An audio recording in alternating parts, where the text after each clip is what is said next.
अथ पारायण पूजन विधिः।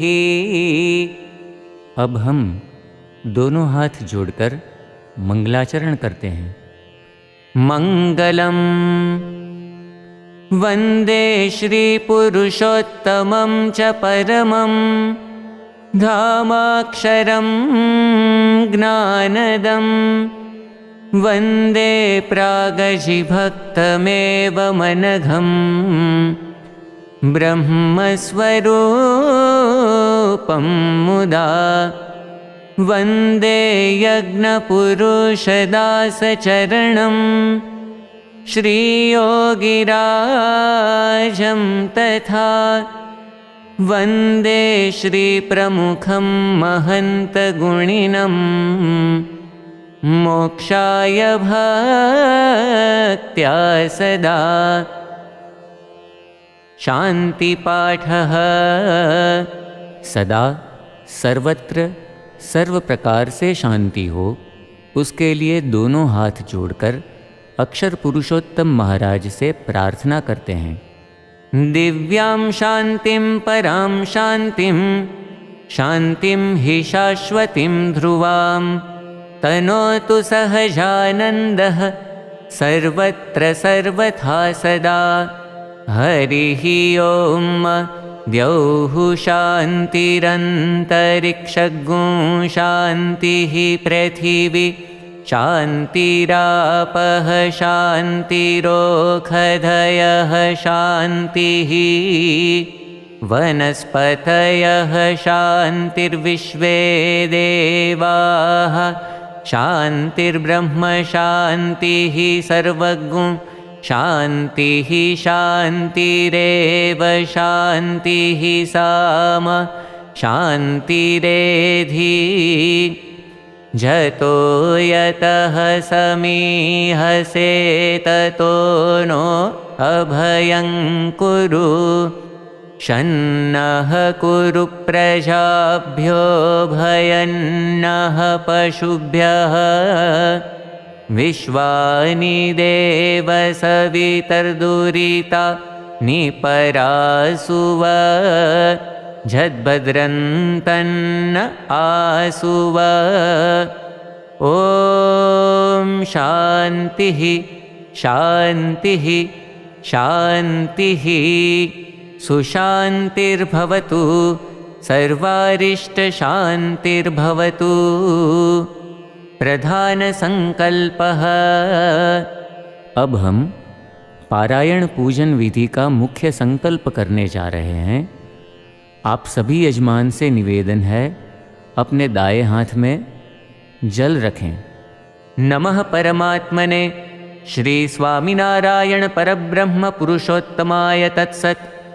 अद्य ब्रह्मणो द्वितीये परार्धे श्री श्वेतवाराह कल्पे सप्तमे वैवस्वतमन्वन्तरे अष्टाविंशतितमे कलियुगे कलिप्रथमचरणे मासोत्तमे मासे शुभपुण्यतिथौ सर्वेषु ग्रहेषु यथायथं राशिस्थानस्थितेषु सत्सु भक्तानां नामानि दीयन्ते।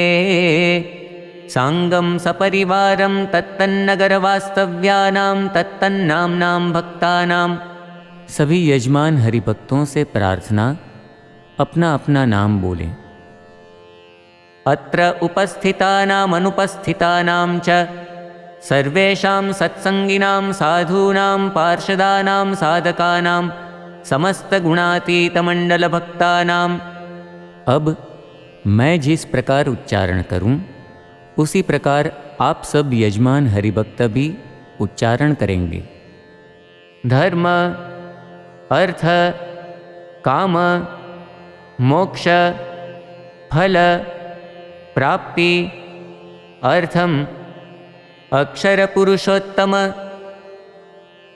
सिद्धांत साक्षात्कार अर्थम अक्षर रूपता प्राप्ति पूर्वक पुरुषोत्तम सहजानंद भक्ति अर्थम दासभाव दिव्यदृष्टि सुहृद्भाव आदि प्राप्ति अर्थम परब्रह्म श्री स्वामिनारायण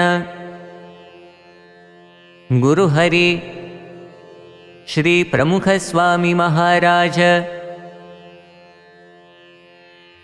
प्रकट गुरुहरि श्री महंत स्वामी महाराज प्रसन्नता प्राप्ति अर्थम सर्व अभिलाष सिद्धि अर्थम यथा ज्ञानेन यथा मिलितोपचार द्रव्यैः चातुर्मासे त्रिदिनावधिकपारायण निमित्ते अक्षर पुरुषोत्तम महाराज पूजन पूर्वकं ग्रंथ पूजनाख्यं कर्म अहं करिष्ये। जल नीचे छोड़ दीजिए। स्वस्ति वाचनम। अब हम अपने अपने घरों में पीठिका पर स्थापित अक्षर पुरुषोत्तम महाराज एवं गुरु परंपरा की मूर्तियों का तथा ग्रंथ का कुमकुम और अक्षत से पूजन करेंगे। पश्चात परिवार के सदस्य एक दूसरे के भाल में भी टीका लगाएंगे। मनसि राजतां स्वस्ति स्वस्ति वचसि कर्मणि भूयात् स्वस्तिमयं सर्वं स्वामिनारायण प्रभो। हरिः ओम। स्वस्ति न इंद्रो वृद्धश्रवाः स्वस्ति नः पूषा विश्ववेदाः स्वस्ति नस्तार्क्ष्यो अरिष्टनेमिः स्वस्ति नो बृहस्पतिर्दधातु भद्रं कर्णेभिः शृणुयाम देवा भद्रं पश्येमाक्षभिर्यजत्राः स्थिरैरङ्गैस्तुष्टुवागुंसस्तनु भिर्व्यशेमहि देवहितं जदायुः। श्री स्वामिनारायण भगवान की जय। अब हम वक्ता संत से निवेदन करते हैं कि हम सबको पारायण का लाभ प्रदान करें।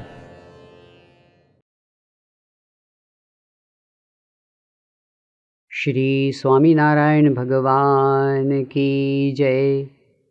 अक्षर पुरुषोत्तम महाराज की जय। गुणातीतानंद स्वामी महाराज की जय। भगत जी महाराज की जय। शास्त्री जी महाराज की जय। योगी जी महाराज की जय।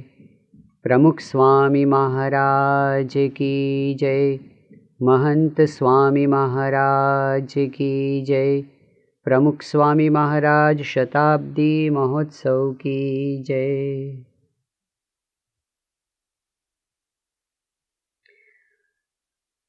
पवित्र श्रावण मास का आरंभ हो रहा है और इसके साथ साथ कथा श्रवण का पर्व भी आज से शुरू होने जा रहा है। कथा श्रवण का क्या लाभ है, इससे हमें क्या प्राप्त होता है, यह समझने के लिए एक दृष्टांत को देखें। एक छोटे से गांव में एक बहुत ही गरीब व्यक्ति रहता था। उसके पास कोई कामकाज नहीं था। कामकाज की खोज करते हुए वह एक बड़े अमीर के पास पहुंचा। अमीर ने देखा कि इसको काम की आवश्यकता है तो उसने कहा कि ठीक है, मैं तुमको काम दूंगा। पास में ही मेरी मालिकी का एक बड़ा जंगल है और उसमें से कई पेड़ काटने हैं। यह कुल्हाड़ी लेकर जाओ, एक पेड़ काटोगे तो मैं तुमको 100 रुपये दूंगा। वह व्यक्ति हाथ में कुल्हाड़ी लेकर गया। पहले ही दिन कड़ी मेहनत की, एक दिन में 7 पेड़ कट गए, 700 रुपये मिले। अमीर ने कहा कि हर रोज़ आना। दूसरे दिन आया, पूरे दिन मेहनत की, लेकिन उस दिन 6 पेड़ ही कटे। तीसरे दिन आया, 5 पेड़ कटे। चौथे दिन 4 पेड़, 5वें दिन 3, छठे दिन 2, 7वें दिन 1, 8वें दिन दिन भर मेहनत की उसने। पहले दिन जितनी मेहनत की थी उतनी ही मेहनत की, लेकिन दिन भर में केवल 1 ही पेड़ कटा। अरे कोई पेड़ नहीं कटा। 8वें दिन उसने दिन भर मेहनत की, लेकिन 1 भी पेड़ नहीं कटा। शाम को जब वो कुल्हाड़ी रखने आया तो मालिक ने पूछा कि कितने पेड़ कटे? बोले 1 भी नहीं। कहा कि तुमने पहले दिन तो इतने सारे काट डाले थे, अब क्या हुआ? उसने कहा पता नहीं, मैं मेहनत तो खूब करता हूँ। मालिक ने कहा कि तुम्हारी कुल्हाड़ी दिखाओ। कुल्हाड़ी देखी, अरे उसकी तो धार ही चली गई थी। कहा कि देखो, इसकी धार को तेज करना पड़ता है, तभी इससे पेड़ कटते हैं। पत्थर पर पानी डालकर इसको घिसना पड़ता है। उसने कहा यह तो मुझे भी पता है। कहा कि तुमको पता है तो फिर तुम इसकी धार क्यों नहीं निकालते? कहा कि मेरे पास समय ही कहाँ है। मैं सुबह 6 बजे से लेकर शाम को 6 बजे तक पेड़ काटने के काम में इतना व्यस्त रहता हूँ कि मेरे पास धार निकालने का समय ही नहीं है। तब मालिक ने कहा कि मूर्ख, तुम 10 मिनट इसके लिए निकालोगे, तुम्हारे 10 घंटे सुधर जाएंगे। तुम्हारी कुल्हाड़ी यदि तेज नहीं है तो काम कैसे करोगे? इसके ऊपर से मैनेजमेंट के क्षेत्र में एक सिद्धांत बताया जाता है कि शार्पन द सो। जिस साधन से हम काम करना चाहते हैं, उस साधन को ठीक रखने के लिए हम यदि समय और संपत्ति का खर्च करें तो वह वेस्ट नहीं होता, वह इन्वेस्टमेंट होता है। जो भी साधन है, ऐसा एक साधन जिसका हम सबसे ज़्यादा उपयोग करते हैं अपने काम में, दिन भर उपयोग करते हैं, रात को सोते हैं तब स्वप्न में भी इसी से काम चलता है, ऐसा एक साधन हमारा मन है। मन एक ऐसा साधन है कि जिसके द्वारा ही सभी कार्य संपन्न होते हैं। मन अच्छा है तो काम अच्छे हैं, मन अच्छा नहीं है तो काम अच्छा नहीं है। अगर मन हमारा शांत है, मन हमारा स्थिर है, मन यदि मजबूत है और यदि मन पवित्र है तो हमारे सारे काम अच्छे होते हैं। हमारा जीवन सुख से पूर्ण होता है, ऊर्ध्वगामी बनता है। मन शांत होता है तो चाहे सुविधाएं कम हो फिर भी हमें आनंद होता है, और यदि मन शांत नहीं है तो आसपास सुविधाओं के होने के बावजूद हमें आनंद नहीं होता। चित्ते प्रसन्ने भुवनम प्रसन्नम, चित्ते विषण्णे भुवनम विषण्णम, अतोभिलाषो यदि ते सुखे स्यात् चित्त प्रसादे प्रथमम यतस्व। मन प्रसन्न है तो पूरी दुनिया प्रसन्न लगती है। मन खिन्न है तो पूरा विश्व खिन्न लगता है, शुष्क लगता है। इसलिए यदि सुख में अभिलाषा है, अतोभिलाषो यदि ते सुखे स्यात् चित्त प्रसादे प्रथमम यतस्व, मन की प्रसन्नता के लिए, मन की शांति के लिए पहले प्रयत्न करना होता है। तो पहली बात है, मन शांत होना चाहिए, मन स्थिर होना चाहिए। स्थिर, चंचल मन से कोई काम सिद्ध नहीं होता। अर्जुन भी मन की इस चंचलता से परेशान था, इसलिए श्री कृष्ण भगवान से गीता के 6 अध्याय में कहा कि चंचलम ही मन कृष्ण प्रमाथि बलवद दृढ़म तस्याहम निग्रहम मन्ये वायोरिव सुदुष्करम। यह मन बड़ा चंचल है, मैं इसको पकड़ नहीं पाता। चंचल मन हमारे किसी काम में आगे नहीं बढ़ने देता। तो मन की स्थिरता, मन की स्थिरता कहाँ काम लगती है? जीवन के द्वंद्वों में। चढ़ाव उतार तो जीवन में आएंगे ही, सुविधा असुविधा, सुख दुख, मान अपमान के प्रसंग आने ही वाले हैं। इस विश्व में ऐसा कोई भी व्यक्ति नहीं है कि जिसके जीवन में हमेशा के लिए उनको जैसे प्रसंग हो, उनको जैसे चाहिए वैसे ही प्रसंग उसके जीवन में बने। ऐसा एक भी व्यक्ति नहीं है कि सब पसंद हो वैसा ही उसके जीवन में बने।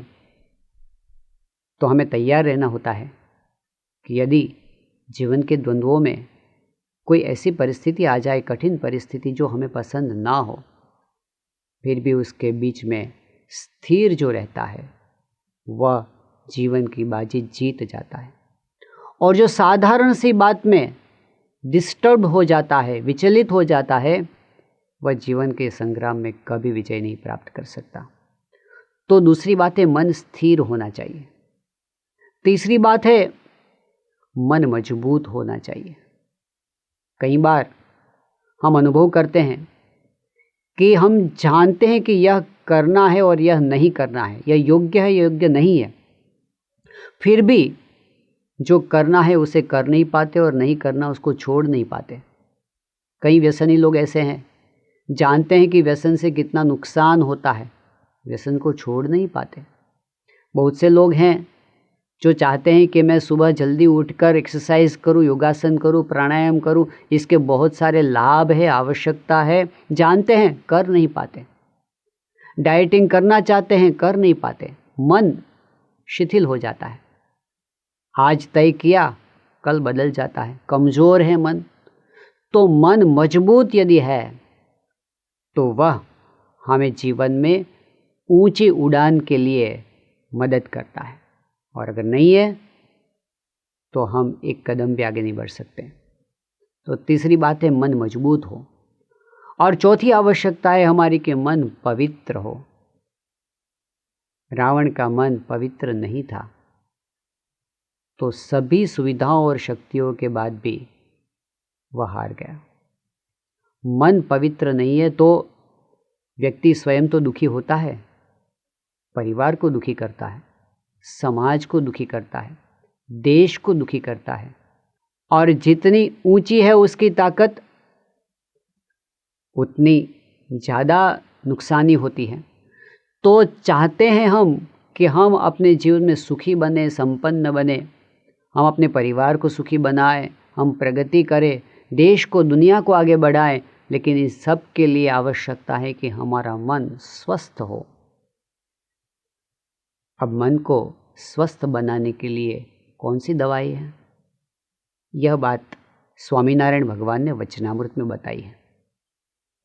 कार्याणी के 12वें वचनामृत में स्वामीनारायण भगवान बताते हैं कि भगवान की कथा सुनने में हमें यदि प्रीति है और विश्वास है, तो प्रीति से और विश्वास से क्या होता है? तो कहते हैं कि चाहे कितना भी कामी, क्रोधी, लोभी, लंपट जीव हो, चाहे कितना ही कामी, क्रोधी, लोभी, लंपट जीव हो, हम जितनी चाहे कल्पना कर सकते हैं, परंतु ऐसा हीन व्यक्ति भी भगवान की कथा सुनने में प्रीति रखता है और विश्वास रखता है, तो उसका मन पवित्र हो जाता है, निर्मल हो जाता है, शुद्ध हो जाता है, मजबूत हो जाता है, शांत हो जाता है। तो मन को स्वस्थ बनाने में सबसे बड़ी दवाई ये कथा वार्ता है। श्रावण मास में हम ऐसा एक औषध लेने वाले हैं जिससे हमारा मन पवित्र हो जाए, मजबूत हो जाए, शांत हो जाए। इस वर्ष सन 1921 से लेकर सन 2021 तक 100 वर्षों को हम मनाने जा रहे हैं। प्रमुख स्वामी महाराज का यह शताब्दी वर्ष है।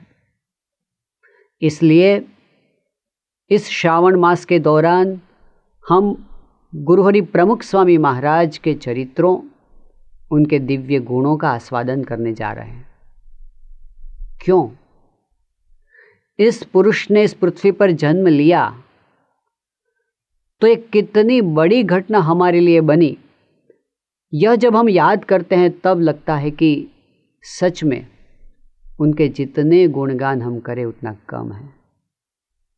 प्रमुख स्वामी महाराज का इस धरातल पर अवतरण परमात्मा का इस सृष्टि पर का बहुत बड़ा वरदान है। एक ऐसे पुरुष ने इस पृथ्वी पर जन्म लिया जिन्होंने लाखों लोगों के जीवन को उन्नत बनाया। वे हमेशा दूसरों के लिए जीते रहे। In the joy of others lies our own.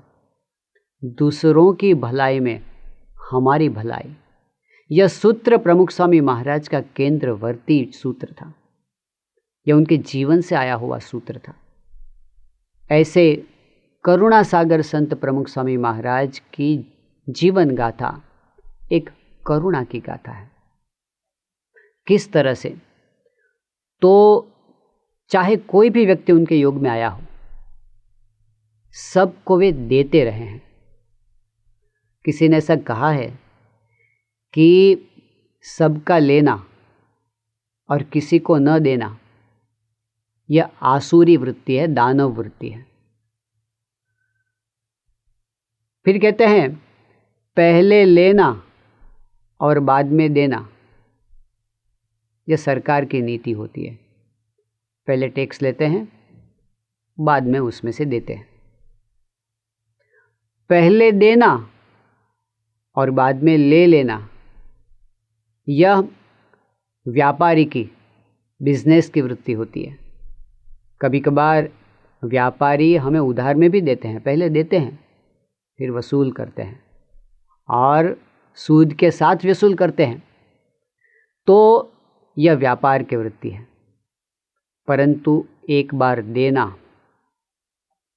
फिर कभी याद मत करना, याद ही न करना, यह संत की वृत्ति है।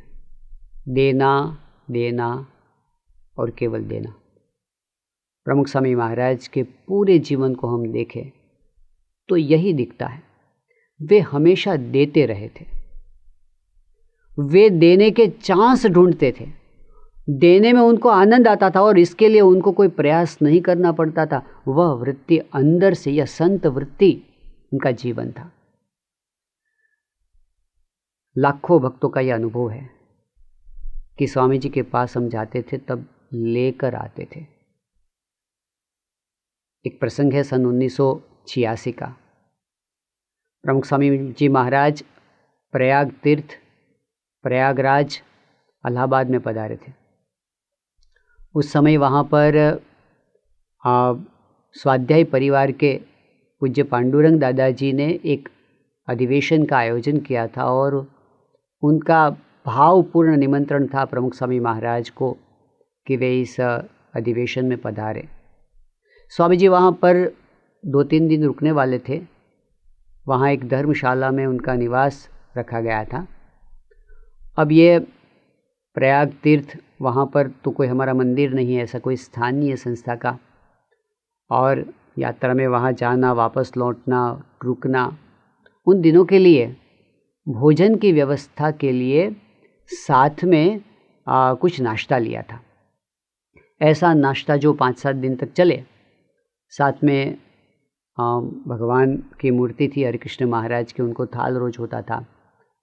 थोड़े से संतों के लिए और साथ में रहने वाले कुछ हरिभक्तों के लिए यह व्यवस्था की गई थी। अब स्वामी जी वहाँ पर रुके थे। उन्हीं दौरान एक घटना ऐसी बनी कि गुजरात में गरडा के पास एक छोटा सा गांव है नानी वावड़ी का। नानी वावड़ी गांव के लोगों ने एक बस से एक यात्रा निकाली थी और उस यात्रा में कुछ 2-3 सत्संगी भी उसमें जुड़े थे। 4 धाम की यात्रा थी। तो यात्रा की वह बस इलाहाबाद पहुंची।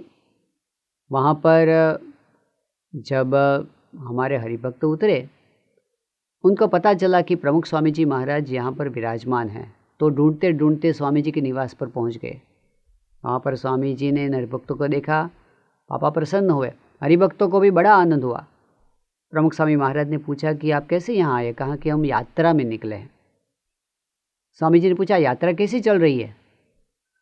तो वैसे तो यात्रा चल रही थी, इन लोगों को ऐसी कोई अभिलाषा नहीं थी, लेकिन बापा ने जब पूछा तो कहा कि स्वामी जी यात्रा तो ठीक ढंग से चल रही है, लेकिन एक चिंता बड़ी हुई है। कहा कि कौन सी चिंता? उन लोगों ने कहा कि खाने पीने की चिंता।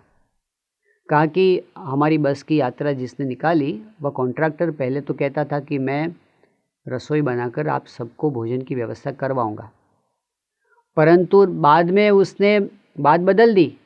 अब कहता है कि मैं रसोई नहीं बना पाऊंगा, मैं होटल के पास बस खड़ी कर दूंगा, आपको जो खाना है वो खा लो। अब ये होटल का खाना तो हम नहीं खाते, सत्संगी हैं, तो हम क्या करें? तो बस हम कुछ फ्रूट खा लेते हैं, ये सिंग चने खा लेते हैं, इस तरह से हमारा काम चलता है। प्रमुख स्वामी महाराज ने जब यह सुना, तुरंत उनके मन में विचार क्या है, उन्होंने संतों से पूछा कि हमारे पास क्या है? संतों ने कहा कि हमारे पास कुछ ज़्यादा तो नहीं है, जितना ज़रूरी है उतना ही हम लाए हैं। स्वामी जी ने कहा कि देखो, भगवान के थाल में रोज़ थोड़ा थोड़ा हम मुक्त रखते हैं, तो उतना ही रखो, बाकी सब इनको दे दो। पूरा का पूरा नाश्ता प्रमुख स्वामी महाराज ने उन हरिभक्तों को दिलवा दिया। छोटे से हरिभक्त थे, किसान भक्त थे, साधारण से थे, लेकिन प्रमुख स्वामी महाराज ने खुद अपने लिए कुछ नहीं रखा, सब दे दिया। वे हरिभक्त प्रसन्न हो गए, स्वामी जी आपने हमारी चिंता टाल दी। संतों ने गम्मत में कहा कि हमारी चिंता शुरू हो गई। तो उनके मन में विचार क्या रहता था, मैं क्या कर दूं इन लोगों के लिए? एक एक भक्त के लिए उनके मन में ऐसे ही विचार आते थे। एक बार प्रमुख स्वामी जी महाराज अटलादरा में विराजमान थे और उस समय रढ़ू के एक हरिभक्त प्रमुख स्वामी महाराज के पास पधारे थे। शास्त्री जी महाराज के समय के हरिभक्त थे, वरिष्ठ थे। प्रमुख स्वामी महाराज से मिले। अब ऐसे जो हरिभक्त रहते थे वरिष्ठ और शास्त्री जी महाराज के समय में, तो प्रमुख स्वामी महाराज के साथ बड़ी आत्मीयता के साथ सभी बात करते थे। अपने संसार, व्यवहार, शरीर की जितनी भी बातें थी सभी उनके पास करते थे। तो तुलसीबाई ने प्रमुख स्वामी महाराज से कहा कि स्वामी जी मैंने मोतियाबिंद का ऑपरेशन करवाया है। स्वामी कहा अच्छा, कैसा है अब ऑपरेशन के बाद? तो तुलसीबाई बोले कि वैसे तो सब ठीक है, लेकिन ये जो ऑपरेशन के बाद ये जो चश्मे आए हैं वह ठीक तरह से सेट नहीं हो रहे। तो प्रमुख स्वामी महाराज ने तुरंत पास में अपने जो चश्मे थे वे बताए कि तुलसीबाई यह देखो, ये कैसे लग रहे हैं? तुलसीबाई ने प्रमुख स्वामी महाराज के चश्मे पहने और कहा कि ये तो बिल्कुल ठीक लग रहा है। तो प्रमुख स्वामी महाराज बोले रख लो ये आप। अब स्वयं प्रमुख स्वामी महाराज को भी मोतियाबिंद के चश्मे थे और वे सेट हुए थे। संतों ने कहा कि स्वामी जी बड़ी मुश्किल से आपके चश्मे सेट हुए हैं। तो स्वामी जी ने कहा नहीं, उनको दे दो। तो उनके मन में यह इच्छा रहती थी कि मैं क्या कर दूं, मैं अपना छोड़कर सभी के लिए कुछ करूं। यह विचार उनके मन में हमेशा के लिए रहता था। उन्होंने जो कठिन विचरण किया उसके पीछे भी भावना यही थी। वे घर घर घूमे, लाखों घर पहुँचे, लाखों पत्र लिखे, लेकिन उनके पीछे एक ही था, मैं क्या दूं। अक्षरधाम से ये संत आए थे, भगवान ने इन संत को भेजा था, भगवान को धारण करके घूमते थे, मोक्ष का सदाव्रत लेकर घूमते थे। अंतर में एक ही था, मैं क्या दे दूं। तो हरिभक्तों ने यह अनुभव किया है। एक बार प्रमुख स्वामी जी महाराज जयपुर में विराजमान थे और दिन भर बहुत व्यस्त रहे। कार्यक्रम सभा में गए थे, उस दिन यज्ञ था, वहाँ पधारे थे स्वामी जी। मुलाकात भी हुई, सभा में जाना हुआ, पत्र लेखन हुआ, मीटिंग हुई, टेलीफोन भी बहुत आए उस दिन। तो जब रात को स्वामी जी आराम के लिए उठे तब एक संत ने कहा कि स्वामी जी आज तो बहुत टेलीफोन आए, हम ऐसा नियम कर दें कि दिन में 5 या 10 बस, इससे ज़्यादा फ़ोन नहीं उठाना है, हम ऐसा नियम कर दें। तो स्वामी जी हंसने लगे, कहा कि यह तो तुम्हारे हाथ में भी नहीं है और मेरे हाथ में भी नहीं है। तो जो संत थे उन्होंने कहा कि स्वामी कैसे नहीं है, क्योंकि हम तय कर देंगे कि बस इतने ही फ़ोन नहीं उठाने हैं। तब प्रमुख स्वामी महाराज बोल गए, हरि भक्तों को देखकर हमसे रहा नहीं जाता। उनके अंदर से यह प्रेम का प्रवाह बहता था, करुणा का प्रवाह बहता था।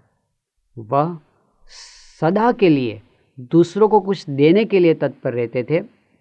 यह प्रमुख स्वामी महाराज की जीवन शैली थी।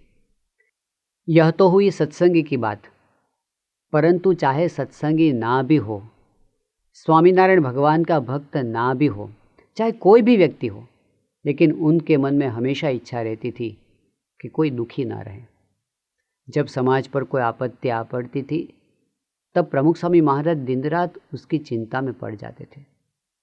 सन 1974 में प्रमुख स्वामी जी महाराज विदेश के विचरण में थे, यह उनकी पहली विदेश यात्रा थी। लंदन में विराजमान थे और उस वर्ष यहाँ भारत में बरसात की कमी थी और किसानों के लिए कठिन काल था। स्वामी जी वहाँ बैठे बैठे यह चिंता कर रहे थे। तो एक दिन प्रमुख स्वामी महाराज को निर्जल उपवास था। दिन भर बिना आराम प्रमुख स्वामी महाराज ने बहुत कष्ट उठाया था, लेकिन फिर भी उस दिन रात को 11 बजे से लेकर रात को 2:30 बजे तक प्रमुख स्वामी महाराज ने एक मीटिंग की। और मीटिंग का विषय क्या था? भारत में बरसात नहीं है, किसान लोगों को तकलीफ़ है, तो हम क्या मदद कर सकते हैं उनको।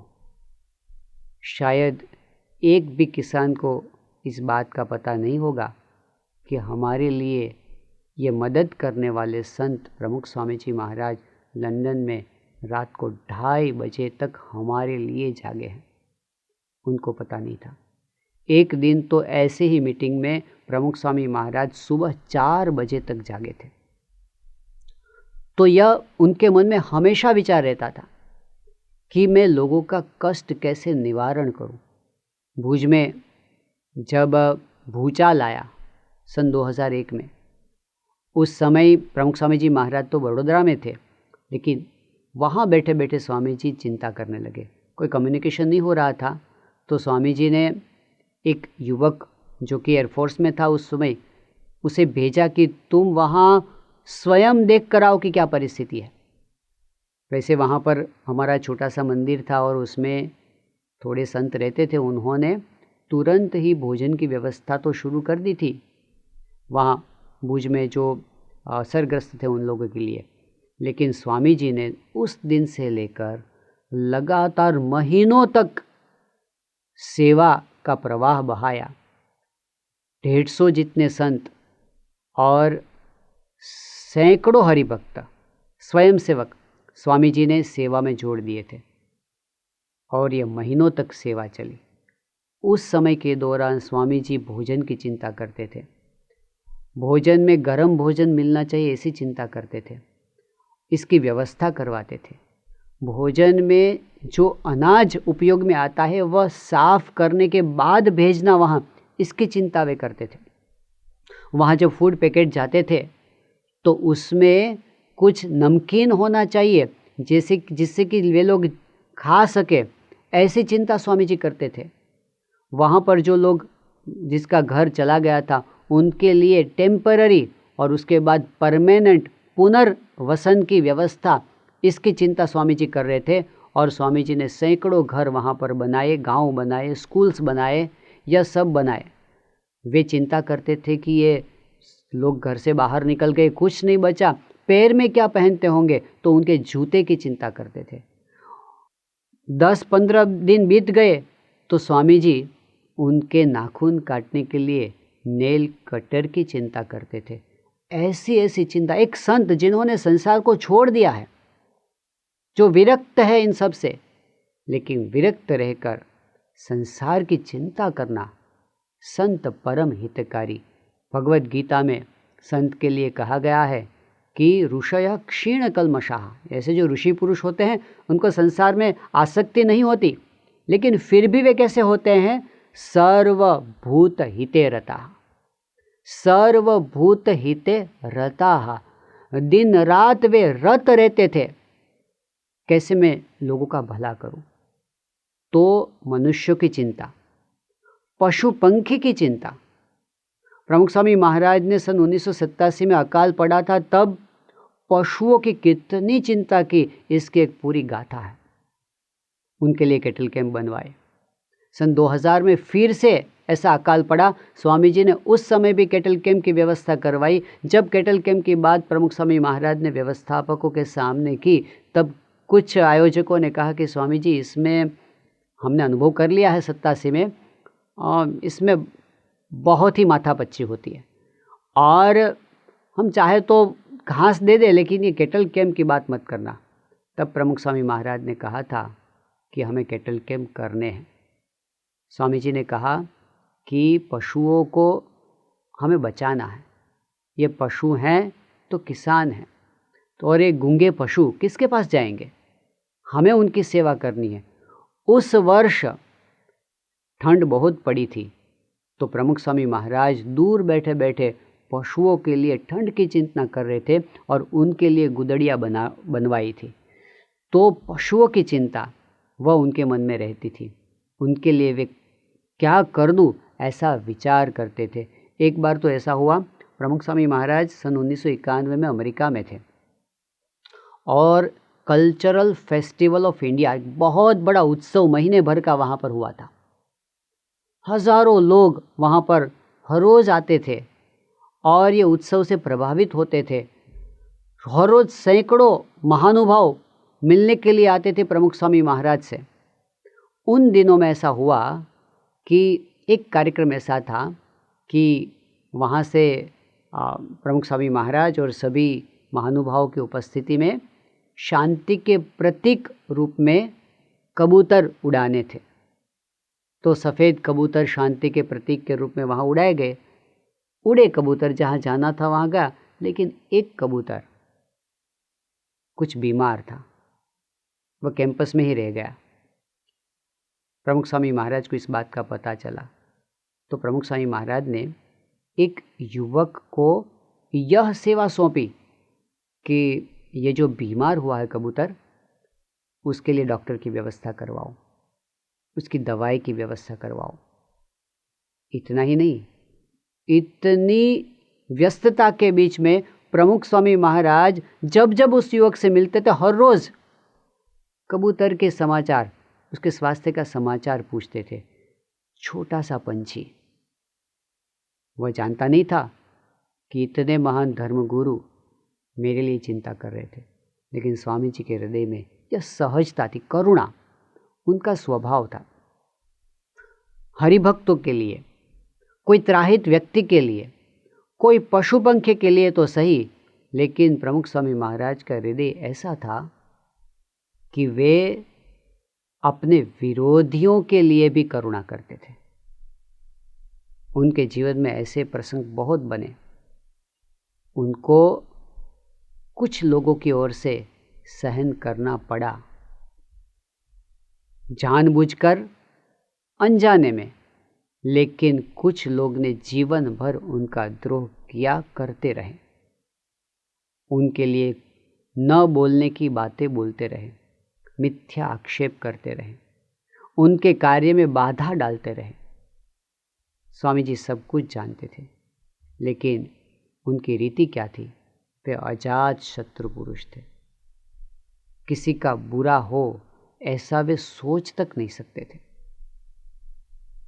सन 1990 में प्रमुख स्वामी महाराज जयपुर के पास राजस्थान में बिलाडा नाम के एक शहर में पधारे थे। वहाँ पर स्वामी जी का जो निवास था उसमें वे शाम को 4 बजे के बाद भगवान की मानसी पूजा करने के बाद, प्राणायाम करने के बाद वहाँ बैठे थे अपने कमरे में।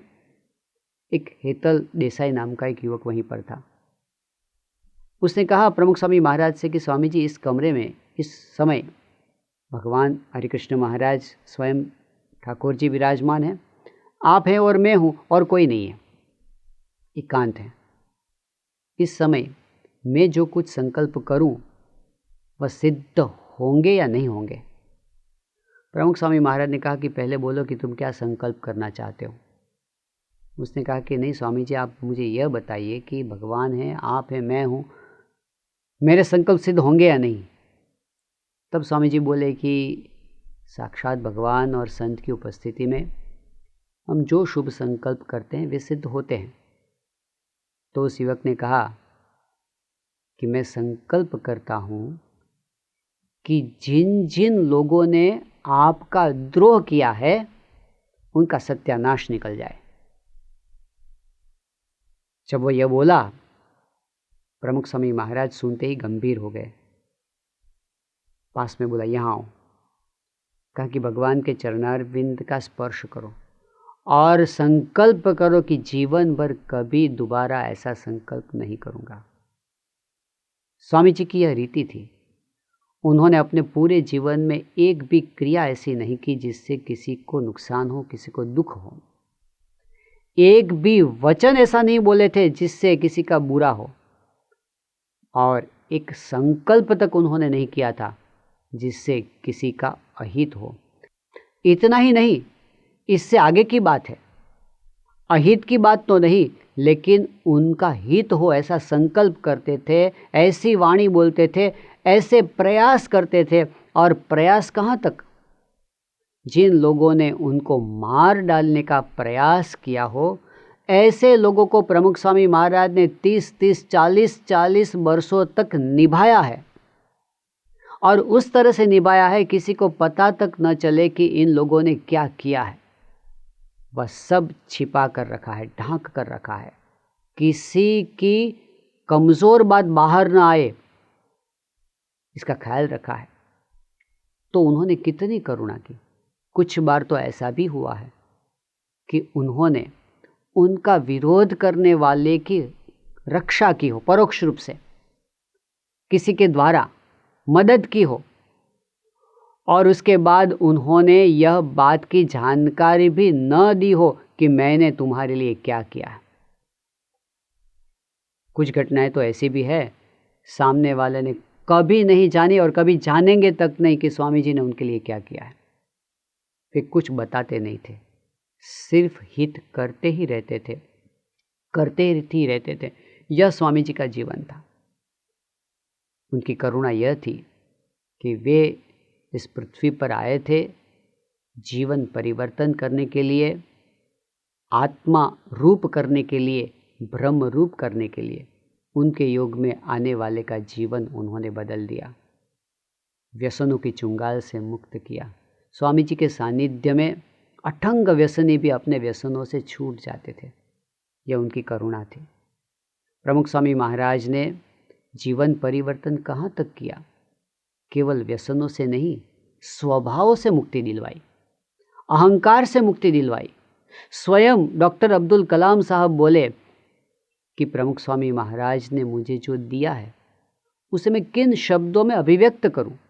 ही हैज़ ट्रांसफॉर्म्ड मी। उन्होंने मेरा रूपांतर कर दिया है। रिमूव आई, रिमूव मी। अहम और ममत्व के बंधन से मुझे मुक्त कर दिया है। और बाद में वे बोले, उन्होंने मुझे भगवान की भ्रमण कक्षा में रख दिया, भगवान के साथ नित्य संबंध जोड़ दिया। और अंत में वे बोले, now my mission is over.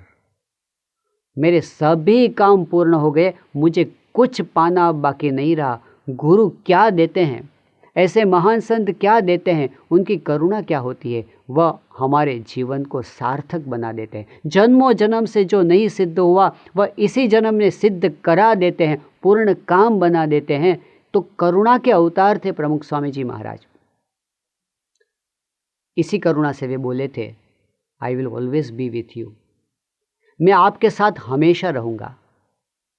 महंत स्वामी महाराज के रूप में उन्होंने अपना प्रागट्य जारी रखा, पहचान करवाई, और सच प्रमुख स्वामी महाराज आज साक्षात गुरु महंत स्वामी महाराज के रूप में प्रकट हैं।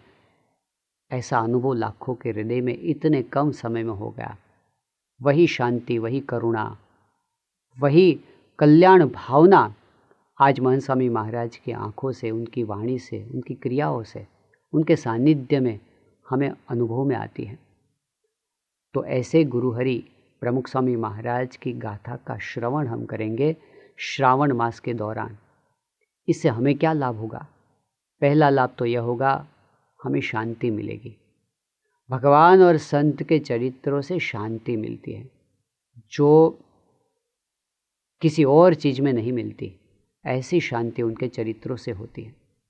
दूसरी बात, इससे हमें प्रेरणाएं प्राप्त होंगी, ऐसी प्रेरणाएं जिससे हमारे स्वभाव बदलेंगे, हमारी दुर्बलताएं नष्ट होंगी। स्वामीनारायण भगवान ने तो वचनामृत में क्या कहा है? उन्होंने कहा कि ऐसे संत के गुणों का चिंतन करते हुए वे गुण हमारे जीवन में आ जाते हैं, और इनको निर्दोष समझते हुए हम निर्दोष हो जाते हैं। निष्काम, निर्लोभ, निस्वार्थ, निस्नेह, निर्माण, जैसा उनको समझते हैं वैसे हम हो जाते हैं। यह स्पिरिचुअल टेक्नोलॉजी है, आध्यात्मिकी तकनीक। उनके गुणों का चिंतन करेंगे, हमारे जीवन में गुणों का आविर्भाव होगा। तीसरा लाभ हमें यह होगा कि हमारे जीवन में निष्ठा की दृढ़ता होगी। भगवान के प्रति और गुरु के प्रति हमारी निष्ठा का बल बढ़ेगा, उनके प्रति हमारा प्रेम बढ़ेगा, और वही हमारे लिए मोक्ष का द्वार बन जाएगा। सत्पुरुष में दृढ़ प्रीति ही आत्मा और परमात्मा के साक्षात्कार का साधन है, और वही मुक्ति का परम साधन है। ऐसा भगवान स्वामीनारायण ने बताया, हमारे शास्त्रों ने बताया। तो उस पथ पर हम आगे गति कर पाएंगे। संत के गुण गाने से भगवान प्रसन्न होते हैं। भगवान के लिए अति प्रिय संत हैं। साधवो हृदयम मह्यम, संत उनके अति प्रिय है। मम उर संत अरु, मैं संतन उर, वास करो स्थिर होई। ऐसे संत के हृदय में भगवान हैं, और भगवान के हृदय में ऐसे संत हैं। इसलिए संत साहब कछु अंतर नाही। ऐसे संत के गुणगान तो साक्षात प्रकट भगवान के गुणगान हैं। उनका श्रवण करने से, उनका चिंतन करने से हमें लाभ होता है। गुणातीतानंद स्वामी ने अपनी बातों में बताया कि ऐसे सत्पुरुष, उनके गुण, विभूति, ऐश्वर्य, सामर्थ्य, उनका धैर्य, उनकी गंभीरता, उनका पूरा व्यक्तित्व, इसका चिंतन करने से हमारे हृदय में ऐसे संत प्रकट हो जाते हैं, और हमारे हृदय में शांति शांति शांति बढ़ जाती है। तो आज ऐसा अवसर आया है हमारे लिए, पूरे महीने के लिए, कि ऐसे संत का हम सत्संग करेंगे। उनका श्रवण मानो उनका साक्षात संग है, जिसके द्वारा हम प्रमुख स्वामी महाराज के साथ हैं, महंत स्वामी महाराज के साथ है, ऐसा अनुभव कर पाएंगे। तो श्रावण मास के दौरान हम पूरी एकाग्रता से, श्रद्धा से, विश्वास से, धैर्य से, आनंद से इस पारायण पर्व का लाभ लेकर अपने जीवन में धन्यता का अनुभव कर सके, ऐसी भगवान और गुरु हरि के चरणों में प्रार्थना।